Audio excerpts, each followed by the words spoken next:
Handle చేసే వ్యవస్థలు సరిగా లేవు. ఒక్కొక్క ఐసీయూ బెడ్డే ఉంది మాకు. వాటి ఎమర్జెన్సీ సర్వీసెస్ కూడా కొన్ని యాడ్ చేయాలని విజ్ఞప్తి చేస్తూ ఉన్నాను. అలాగే లేబర్ రూమ్ ఒకటి చూస్తే చాలా దారుణమైన పరిస్థితిలో ఉన్నాయి. 2 హాస్పిటల్స్లో కూడా లేబర్ రూమ్స్ ఆడపడుచులకి చాలా దారుణమైన పరిస్థితి ఉంది. వాటి గురించి కూడా ఒకసారి ఆలోచన చేయమని గౌరవ హెల్త్ మినిస్టర్ సత్యకుమార్ గారికి విజ్ఞప్తి చేస్తా ఉన్నాం. ధన్యవాదాలు. Thank you. అంతేనా? డాక్టర్ కామినేని శ్రీనివాస్ గారు. అధ్యక్ష, మిమ్మల్ని అధ్యక్ష అని పిలిస్తే చాలా సంతోషంగా ఉంది. కానీ మొన్న టైం లేక చెప్పలేకపోయాను. 2 మాటలు చెప్పి నేను కోరేది కూడా, ఎందుకంటే మీరు పుట్టినప్పటి నుంచి నాకు తెలుసు. మీ నాన్నగారు నాకు మంచి స్నేహితుడు. చాలా కాలం మీరు సోషల్ మీడియాలో యాక్టివ్గా ఉండి ఒక పాములు పాలిలాగా పైకి ఎక్కడం కింద దిగుతూ అట్లా ఉండి మీరు అప్పుడు మీ పుట్టినరోజున అదే మళ్ళా ఆఖరి రోజు అనుకున్నారు.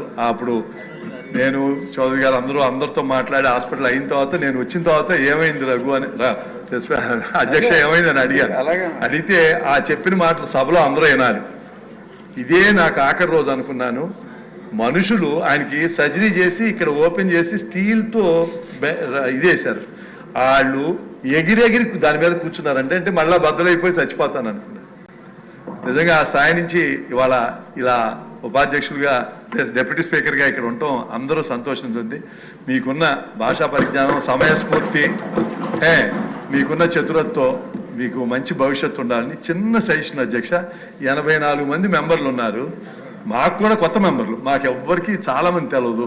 ఆ ఎవరు మెంబర్ మాట్లాడుతున్నారో వాళ్ళ పేరు, ఆ ఫోటో కనుక ఆ కాన్స్టిట్యున్సీ వస్తే మాకు ఒక 2-3 సెషన్లో అందరూ అలవాటు అవుతారు. మీకు కూడా కష్టమే, మాకు కూడా కష్టమే. అన్ని చోట్ల అది కొంచెం ఏదైనా ఈ కొత్త మెంబర్లు అందరికీ పరిచయం అయ్యి మనం అయ్యేసరికి, ఎందుకంటే ఒక ఎవరు తెలిసినా తెలవకపోయినా అందరూ ఒక కామన్ కాజ్ కోసం ఫైట్ చేసి అందరూ ఇక్కడికి వచ్చారు. అందరూ మనం ఇలాగే అందరూ కలిసి ఉండాలంటే అందరికీ ఉండాలని చిన్న సజెషన్ అధ్యక్ష. యాక్చువల్గా టీవీలో అయితే పేరు వస్తున్నట్టుంది, ఇక్కడ లేదు. ఇక్కడ కూడా ఉంటే సాటిస్ఫాక్షన్ బెటర్గా ఉంటుంది కాబట్టి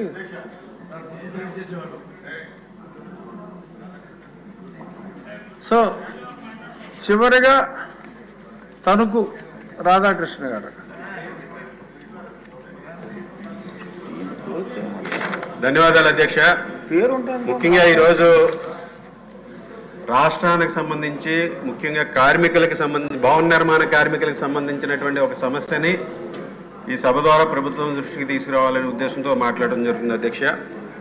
ముఖ్యంగా ప్రైవేట్ కంపెనీలు బోర్డులు తిప్పేయడం చూస్తాం అధ్యక్ష. కానీ జగన్మోహన్ రెడ్డి గారు ఏ విధంగా వ్యవస్థలు నిర్వీర్యం చేశారో అదేవిధంగా భవన నిర్మాణ కార్మికుల వెల్ఫేర్ బోర్డును కూడా తిప్పేసి ఆ రోజు భవన నిర్మాణ కార్మికులను రోడ్డును పడేసినటువంటి పరిస్థితి అధ్యక్ష. దాదాపు 50 లక్షల మంది భవన నిర్మాణ కార్మికులు ఈ రాష్ట్రంలో ఉన్నారు అధ్యక్ష. వారికి సంబంధించినటువంటి క్లెయిమ్స్ ఏమున్నా ఆ వెల్ఫేర్ బోర్డు ద్వారా పరిష్కరించుకునేటటువంటి అవకాశం ఉండేది అధ్యక్ష. జగన్మోహన్ రెడ్డి గారి ప్రభుత్వంలో ఆ వెల్ఫేర్ బోర్డుని క్లోజ్ చేసి వాటి క్లెయిమ్